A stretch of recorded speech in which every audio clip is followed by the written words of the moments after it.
เดินพรออกตนญาติโยมคณะอันนี้กคณะงานนอกพ่อแม่ครูบาอาจารย์ออกตนญาติโยม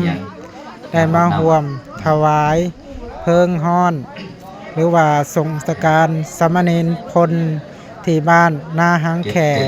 เมืองสองคอนแขวงสวรรณเขตนี่แหละเนาะอานินจาวตาสังขาราสังขารบ่เที่ยงเนาะเกิดขึ้นแล้วก็ดับไปเป็นของธรรมดาเฮาท่านทั้งหลายจงมันแต่ทำแต่ความดีรักษาศีลเจริญภาวนาทำความดีต่อกันละกันเพราะเฮาบ่ฮู้ว่าชีวิตเฮา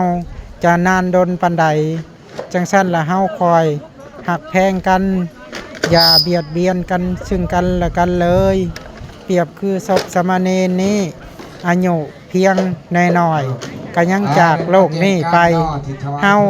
บ่ฮู้ว่าสิจากไปมื้อใดเนาะจังซั่นละเฮาก็หักแพงกันอย่าเบียดเบียนกันอย่าใส่ร้ายป้ายสีกันเลยมื้อนี้ก็ได้มาส่งสการสามเณรใครเลื่อนมาเห็นคลิปนี้จงมีแต่ความสุขความเจริญหายทุกข์หายโศกหายโรคหายภัยหายพยาธิโรคาเด้อเอาสาธุ